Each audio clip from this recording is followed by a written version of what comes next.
Apostel Paulus seob meie jaoks eelmise pühapäeva lõikus tänupüha ja tänase pühapäeva suurima käsu või armastuskäsu pühapäeva kokku, kui ta ütleb esimeses kirjas korintlastele: ma tänan alati oma Jumalat teie pärast, Jumala armu eest, mis teile on antud Kristuses Jeesuses.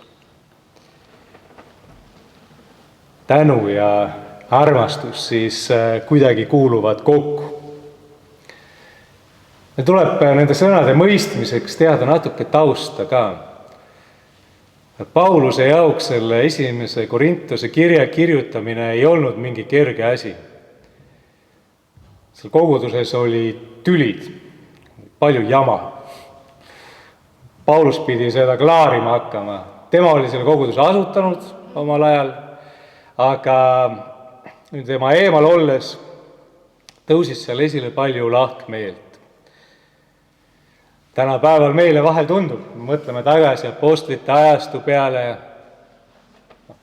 siis kui olid elus veel need mehed, kes Jeesust isiklikult tundsid ja tema õpilased olid olnud, et siis kõik said rõõmsalt ja hästi omavahel läbi ja see armastus valitses kõiki suhteid, mis neil olid ja nii edasi. Kaugel sellest, et kui me Uut Testamenti vaatame ja apostlite tegude raamatut, siis näeme, et apostlid omavahel ragistasid ja kogudused ka, mis olid loodud ja ei saanud tihtipeale sugugi üksmeeles hakka. Et kui meie jaoks täna Paulus tuleks siia sisse, niimoodi päriselt, mina olen Paulus ja mul on teile sõnum, siis me kõik kuulaks suud ammuli ja läheks ära ja oleks nagu kõrgele tõstetud, et Paulus ise ütles meile seda praegu Rakvere Kolmainu kirikus. Aga tol ajal Korintoses vähemasti nii mõnigi vangutas Paulust nähes pead, kui mees suu lahti tegi, see ütles, et mis jutlustaja seega on, karismat ei ole, väge ei ole, räägib kuidagi hädine kõik see asi. Välimus ka tal ei olnud kirjelduste järgi midagi väga suurepärast, et pigem jättis sellise kõhetu ja haiglase mehe mulje.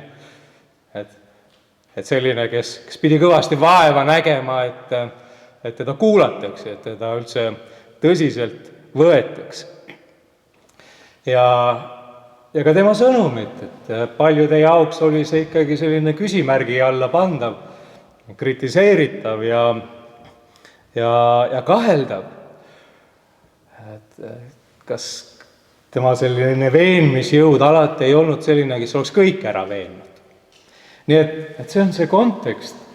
Tülid, kahtlused, kes sa Paulus selline üldse oled, nüüd oled seal eemal, meil on tegelikult tulnud ka mingid selgused ja mõistmised, kuidas meie tahaksime neid asju vaadata ja näha, mis puudutab Jumala riiki ja inimese elu selles Jumala riigis. Et selline tüli koht ja Paulus siis kirjutab selle kirja sellesse, ütleme siis, tülipessa, segaduse keskele.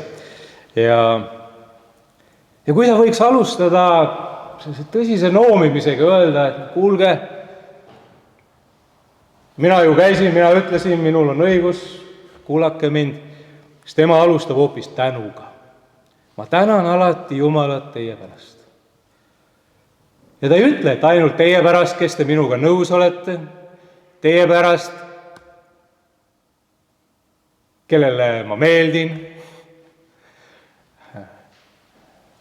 Ma tänan teid, kallis tülis olev ja minus kahtlev Korintuse kogudus. Ma tänan teid, vaid ma tänan Jumalat teie pärast. Et see mõte tänada Jumalat ka siis, kui on raske, kui meie ümber on rasked inimesed, me ise oleme mõnes raskes olukorras. See on üks nutikas nõuanne, mida kaasa võtta. Eks ole, kui me hakkame tänama, siis see tänu tühistab võimaliku kohtumõistmise, kirumise, nurisemise, siis ei jää selleks enam ruumi. Kirjas roomlastele ütleb Paulus veel, õnnistage oma tagakiusajaid, õnnistage ja ärge neetke. Eks ole see sama mõte, sul on võimalik öelda midagi kurja ja halba. Tõrva ja tuld paisata välja. Aga võib-olla ütled hoopis midagi head.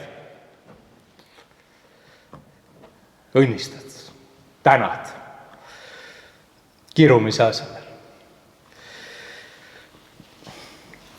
Ilmselt on oluline, et see tänu adressaat on Jumal.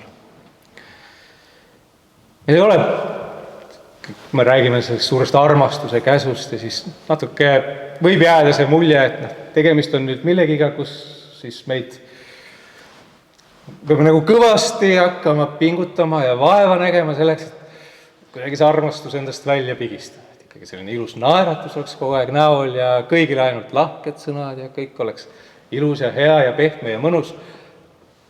Me ei saa ennast väänata ega mingisugusesse purki toppida. Et see armastuse käsk, see suurima käsu mõte ei ole see, et kõik on nüüd ainult üks roosa manna ümberringi ja tohutu õnn on kogu aeg meiega kaasas. Vahest läheb hing täis mõne inimese peale, mõne olukorra peale. Ja siis ma ei hakka tänama seda sõda seal Ukrainas, see on tore asi. Ei ole tore asi, jube asi. Kiruma ja needma paneb. Või mõni õnnetus, millesse me elus satub. Või olukord. Aga siis ongi see võti. Ja siis sa pöörad oma pilgu, mitte sa pöörad ära sellelt olukorralt, sellelt õnnetuselt,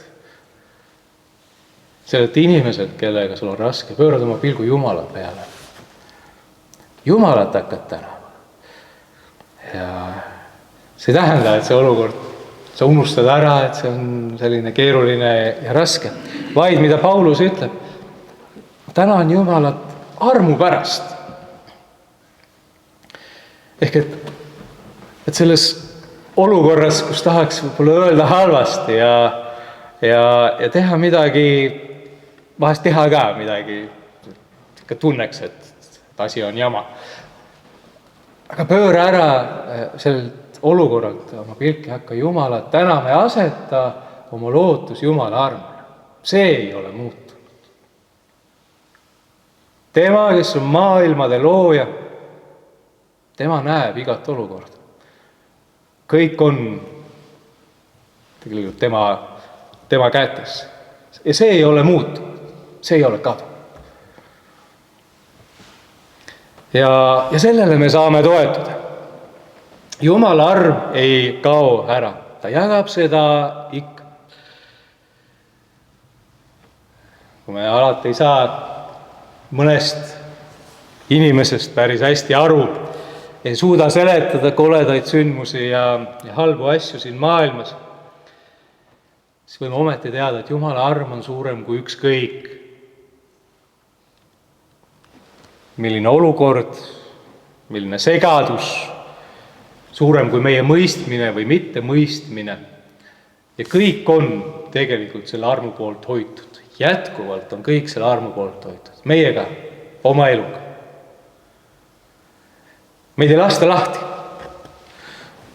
Me ei lasta kuhugi puruks kukkuda, vaid kantakse ja hoitakse kogu seda maailma. Isegi kui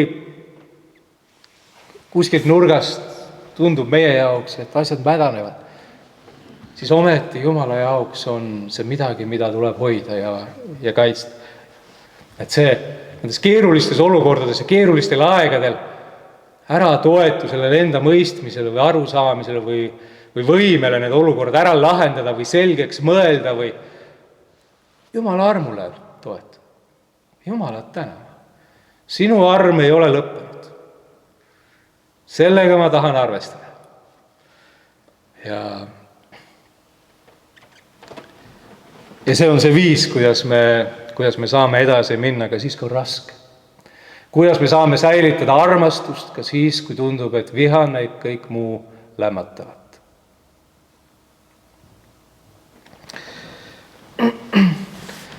Ilmselt võime mõelda, et see on ka üks neid viise, kuidas seda armastuse käsku täita, seda suurt armastuse käsku. Kui me Jumalat täname kõigi ja kõige eest, tema armu peale oma lootuse paneme, siis me armastamegi teda. Siis me laseme Jumalal olla Jumal. Anname talle selle koha, mis talle maailma loojana kuulub. See ongi Jumala armastamine.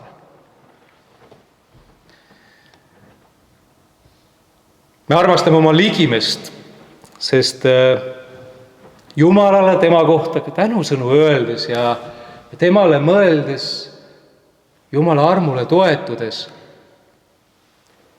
mul on nii mõnigi hukkamõistev sõna, mõnigi halb mõte saab ümber mõeldud ja ümber sõnastatud. Kirumise, needmise asemel õnnistamine. Ja lõpuks me armastame nõnda tehes ka iseendid, vabastades end nõnda kibeduse ja viha koorma kandmisest ja anname ruumi jumalikule armastusele.